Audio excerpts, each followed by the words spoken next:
We're here.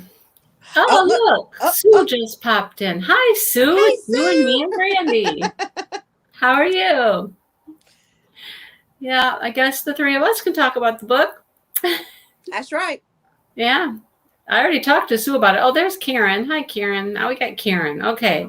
We've got Yay. a fourth opinion now. Okay. I already know Sue's opinion. I talked to Sue about it today. I already know her idea. Anyhow, Yeah, I just got finished with it just a few minutes ago. Oh, but am I happy though? Am I happy? the way that things kind of turned out. Oh, yeah. I think everything turned out exactly like it should have. All right. Yeah. So, I mean, she ended up married to Bruno. Which I was so happy. But see, like, okay, when they kissed, I was like, okay, yay. You know, now granted, I kind of got surprised when I was when I read the part where it was like, I have a wonderful daughter, wonderful thing, and wonderful husband. I went, whoa, wait, when did they get married? Hi, Lucretia. Hey, Lucretia, how are you? Thank you, dear. But I am Um, happy that she did put the what is that called? Where it's at the end. the epilogue. Yes, I'm glad she put the epilogue because there was a lot. The last chapter there was still a lot. I was like, well, Yeah. And you know what? Sometimes epilogues bug me because it's like if you had that much more to say about the story, why didn't you just put it in the book instead of just cramming it into like an epilogue, which to me is just like a summary of a bunch of stuff. Hey, Rachel. hey, Rachel. Why do you do that? I don't know. So, Yeah, I mean, I guess, but I like it when they do it like she did, where it's you know 3 years in the future, so that you at least get that closure. Now, granted, we didn't get a ton of closure about Barbara, no. but I feel like Barbara pretty much is done. I mean, like she's done. Her family's moved on from her. She obviously didn't get her love life because she screwed that up, and she's just a bitter old woman. And I think she's just going to be a bitter old woman, died alone. That's just. So here's my question that I asked Sue earlier. And I think we have a little different opinion. Does any part of you feel bad for Barbara in any way? In all honesty, I feel bad that she couldn't get out of her own way, but she just could not accept anyone and anything. Like I kept expecting, I kept hoping that she would, see the picture of her and Mackenzie and be like, oh gosh, you know what? Let me try to make this better. And instead, she just kept getting in her own way, and so that kind of makes me not feel bad for her. So that's what Sue said. And I see that Kieran's going to kind of be like me, I think. Where, I mean, I feel bad for a person that is that really unhappy with their self. That she's so unhappy with herself and her life that she can't find happiness. She just can't, you know, there's something in her that has just made her this way her whole life. And to me, it was sad that she's probably going to be sad and alone and unhappy. And is that how she's going to end her days? I mean, yeah, that's sad, but at the same time, she had so many opportunities to change it around. She had so many chances to accept and say, you know what, let me take care of family. But like family meant nothing to her. And so, it's really hard, how sometimes that you hear that some people are just like a lost cause. But kind of feels like a but lost is cause. there As far, is I mean, there she even had someone who loved her I know. and worshipped her, and I know. she couldn't even give to him.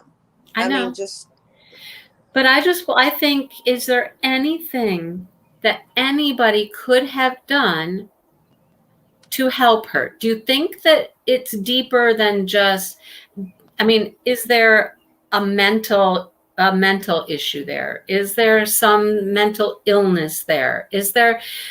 Should she have gone to therapy? Should somebody have suggested to her, you're ruining everything. We love you. We care about you. You're pushing everybody away. You need help. well, her daughters did try doing that somewhat, But and was it enough? she just was like, no, like, I'm not the cause. I'm not the problem. It's all Mackenzie. It's all you guys. Y'all are incompetent. I don't have because of, and Bella Priest is going down. It was like, no matter, I mean, Stephanie tried to be there even at the end. She tried to be like, Mom, I love you. I'm sorry that this happened. And she still couldn't take it. She still couldn't. So here's what I would like to know more about. I would like to know more about Barbara before all of this, before the husband, before the winery. What was her childhood like? Where does this baggage? She clearly has some baggage she's carrying along with her that has caused her to be this way and do the things that she does.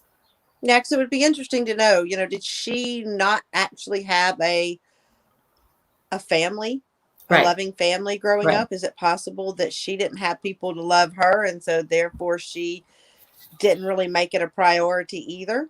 Right. There has to be a cause for a person to be that way. There has to be a cause.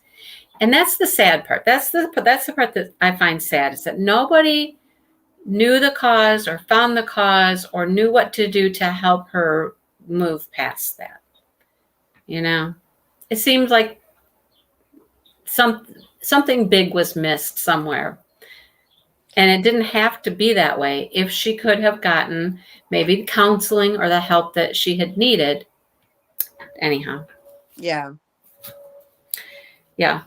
So there's that. That's my take on it, kind of, but a little different, Here's a question. It said, Susan Mallory promises readers that her books will have a satisfying ending.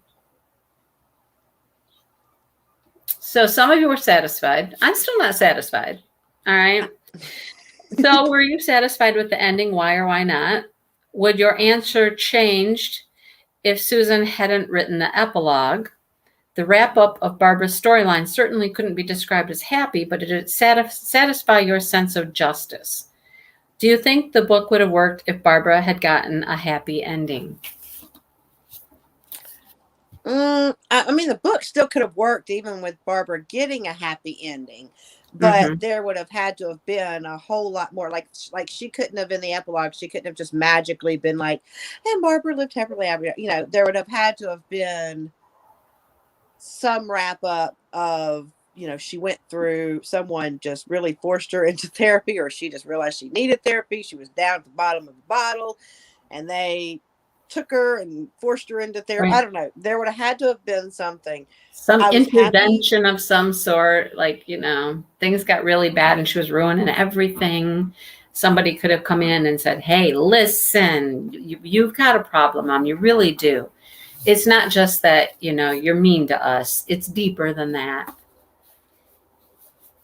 I think that's probably the only, I was happy with how everything turned out for Mackenzie and for Stephanie and for Four, and all of that,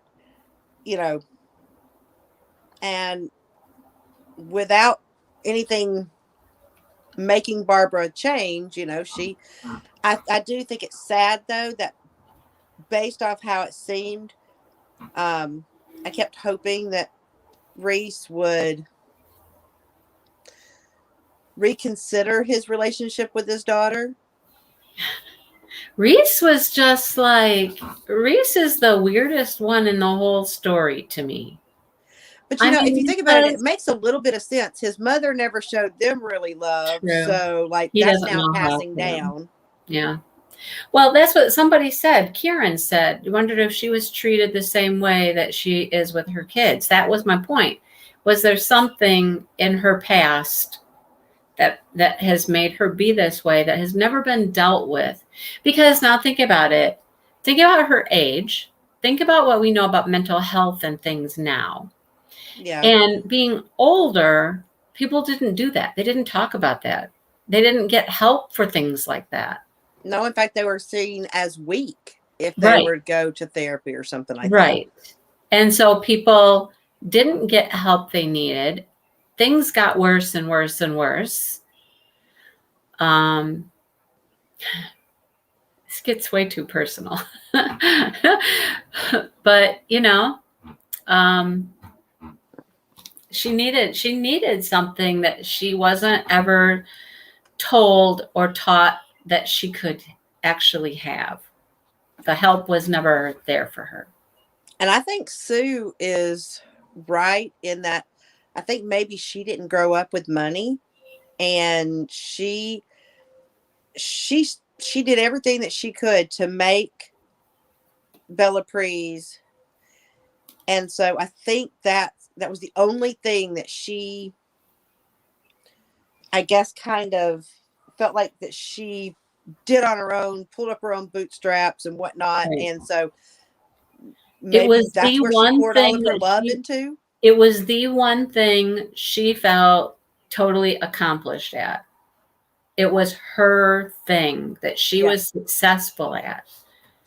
And it consumed her because she didn't have, That's where she poured all of her love into. And so therefore she didn't have any extra for, right.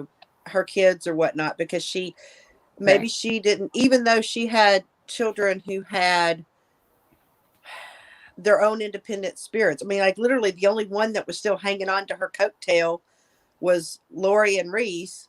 But even Lori got a happy ending, even though it's sad that her and Mackenzie never really became friends. Right.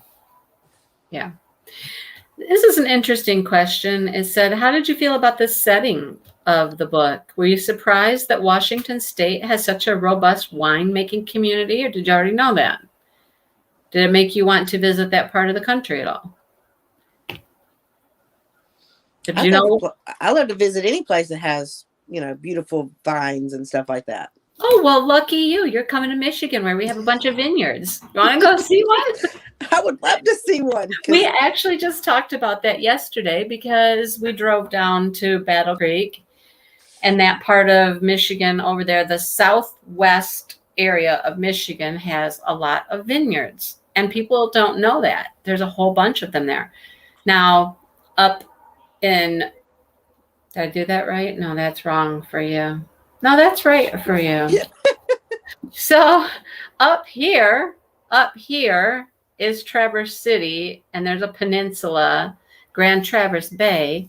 This is a huge winemaking area in Michigan, up in the Traverse. Right, Karen, Pawpaw. Yeah. There's a bunch of wineries, and you don't really think about that. But then West Michigan, and it has something to do with the water. Along the coast of Lake Michigan, is excellent fruit growing country. We grow tons and tons of fruit. The grapes, the wineries, apples, blueberries, cherries, all of those fruits grow along that coast along Lake Michigan. And people don't realize that, Yeah, I wouldn't have known that. No, right. Really. Right. There's some really good wines that come from Michigan, either the lower south or up north. Yeah, that would be interesting because I've only ever seen one winery, and that was around here. We went on one little, like they showed us we didn't get to go out in the vines or anything like that. They just kind of they had this platform that was on the business, and you just overlooked and saw, and then they took us to this one catwalk, and we got to see a little bit of their bottling plant. Wow. not much. And then we went into the retail side where we did the little wine tastings and the little tasting room. Yeah, the little, well, it was like a little bar. It was just a little bar, and they, they're like, all right, we've got some wines for you to sample and all this, and then here's some additives, and the whole purpose, I guess, was to sell us, their wines, which they did. I don't think any of us that did the tastings walked out without some wine. Yeah, right. I know everybody buys wine when they leave, right? That's what you do. Yeah. If you were going to name your dream vineyard, what would you call it? I don't know.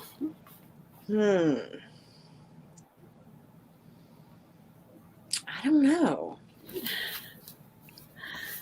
Yeah, you have to think about that one for a while, huh? You had a hard enough time coming up with what you're going to name your nail shop. your well, nail I had so many options. See, I don't know. I'd probably name it something like Mystery of Grapes or Mysterious Grapes or something. I don't know. Yeah, I would have no clue. Mystery Oak. I don't know. Yeah, Karen's like, no clue. I have no idea. I know. I'm not a huge wine drinker anyhow, but, No, I go against everything that everybody says, including what's in the back of the book for pairings, because, I just, whatever my favorite wine is, I do not like dry wines. No. Ugh, I can't do them. I prefer sweet dessert wines. Yeah. Now, I really hope you're going to try to bring some of that chocolate wine, because I have never in my life ever had. I should put that on my list, the chocolate wine. I'll have to put that on my list. I've never had it, and I'm like, oh, I bet I'd like that one. But yeah, I'm like, do you remember Asti Spumante? And it's like that really sweet dessert wine. So here, they don't really have that anymore, but you can get, it's a sparkling wine, and you can get Moscato. And so I don't care what I'm eating. That pairs perfectly for me. When I was young, real young, before I was supposed to be drinking anything, it was all about Boone's Farm Strawberry Hill. I mean, It was Boone's Farm Strawberry Hill. Yeah. So, but yeah, it has to be really sweet. I don't like anything that has any of that bitter taste to it. Now I'm sitting here people are like, oh, this is so good. And I'm going, no. When it dries my mouth up and goes, it's not a good wine. No, thank you. Yeah. But the chocolate wine with ice cream is really pretty good. Yeah. Just mix it in with some ice cream or a Frosty from Wendy's, and it's good. Yeah. Oh, man.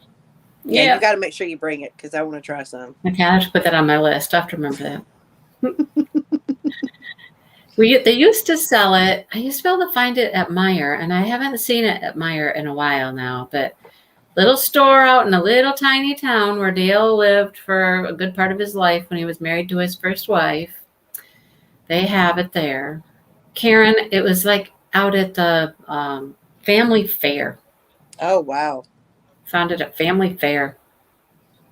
Matter of fact, a couple weeks ago we were there, and I still saw it. It was still there. So we have a world market in Panama. And sometimes we can get, different types of wines there. I managed to find one that's very similar to Asti.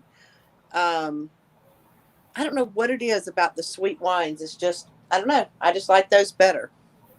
Yeah. I used to, when we would have gatherings or family things or whatnot, if I was going to have anything, it would be just like a wine cooler. But then, the last few times I ever tried a wine cooler, it made my stomach feel not very good. So I was like, never mind. Just no. Did you ever, I just got to ask this. Did you ever try Zima? Who? Oh my gosh. Back in the 80s, Zima, it was like this. It was like a wine cooler, but it was supposed to be like a wine cooler / beer, but it didn't taste like beer. It tasted like a wine cooler, but it was all clear. And it was an 80s thing. Granted, I wasn't supposed to be that was before. Well, yeah, drinking age, but yeah, we all did that. That we weren't supposed to thing. I think everybody at some point is like, okay.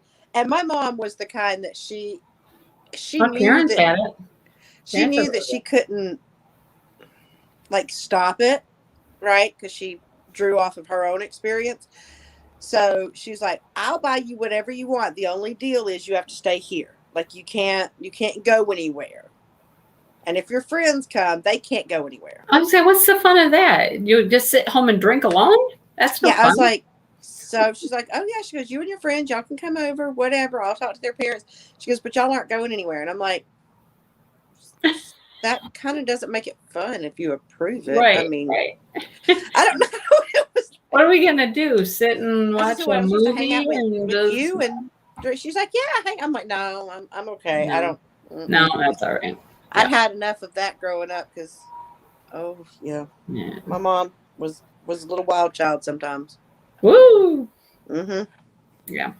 Well, so Brandy and I talked a little bit about the next book, and that she might need to be heading out for the retreat next Tuesday, and I definitely need to be packing up and getting ready to go Wednesday morning. So next Tuesday we're going to take off. We're going to take off. No, we're not going to do the book club next Tuesday. How's that?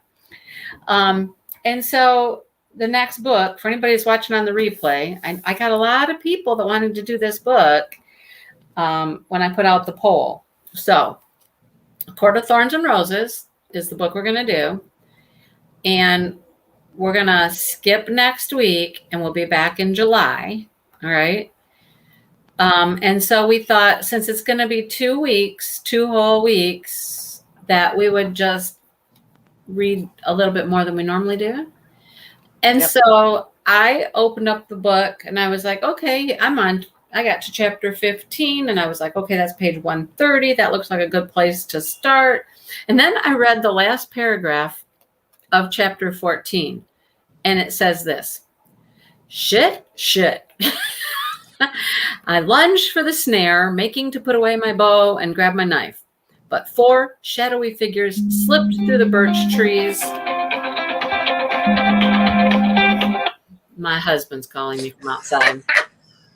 4 shadowy figures slipped through the birch trees so dark that they seemed made from a starless night. And I thought, well, that's a good place to end for a week. So do you know that is a youth book? Okay, Sue. No, I don't care what it is. It's a fantasy. It sounds good to me. Anyhow, so personally, I like young adult books. I mean, I read a ton of them. Yeah. When you work in a high school, you go into the library and. Well, not even young adult. I mean, I've read how many children's books, not even young adult books, but children's books that I read. I still have a great big stack of kids' books from my school that I brought home that I want to read still, that I never read when I was teaching. So anyhow, we're going to read through chapter 14. Stop at 15. Don't read 15. Don't read 15. Stop when you get to the shit part. All right. That's where we stop, that paragraph. It's page 130. All right. And then we'll come back in 2 weeks and we will. Hi, Robert. Hey, Robert. You can't get the audio for 24 weeks from the library. Okay. Oh, well, good, Abigail. You have it and you're going to. Cool. Good. Awesome, Abigail. So did you hear that it's going to be in 2 weeks? We're skipping next week because of the retreat and all that stuff. But we're going to read like up to page 130. 14 chapters. All right. Stop when you get to the shit part. Yep. That was going to be so interesting. I'm getting it on my Kindle because it was only like $6.95 on Kindle. So. Oh, okay. Because it would take too long. I don't know. I thought about getting it from Amazon, but I'm scared I wouldn't get it in time. Yeah. So it's got a little snippet of A Court of Mist and Fury at the back too. You know, it's got a little bit of that one. Get a little sample of the next book. It's not that long even. It's 419 pages. So maybe we can try to break it up into some bigger sections this time. Maybe. I don't know. Yeah. Just depends on how fast the chapters read. But usually in a lot of those, if it Exactly. that author, you get so entranced in it, you kind of forget that you're that you're like reading a book and I'm reading one like that right now. What am I reading right now? I just started it's a Brittany C. Cherry book, and I'm just like I just want to keep reading and reading and reading it, right? It's about two teenagers that didn't ever think that they would find anything of interest in each other and how their lives are intertwining. It's pretty good. But it's easy read. It's pretty good. So, well, I'm telling you, I know I love the Throne of Glass series, and Jasmine got into it, and she's loved it, which means she's probably going to want me to buy this series, like actual paperback, and then she's going to take off with them. And she'll leave and take your books. Yeah, did you read the whole series, Abigail? She probably did. I haven't read any of them. Oh, Karen's got it. The shit. Yeah, just stop there, Karen. You got it. All right, you guys. I guess we'll see you in 2 weeks. 130 pages in, and you got into three in. These, oh my gosh, these seem to just keep getting bigger and bigger and bigger. I'll be right there. They get bigger and bigger, thicker and thicker. The last one is like 3 times this size. The thing is ginormous. It looks like a dictionary. It's huge. So, yeah. Anyhow, just be prepared. If you get in and you like it, you might get sucked in, and then you're going to be reading. I think the last one's like 800 and some pages or something. It's crazy. Oh, I can do that. I'm used to that. I can do that. No problem. All right. So 2 weeks. We'll see you. All right. Okay. We're done. We'll see everybody then. Yeah, they're chunky. All right. Bye.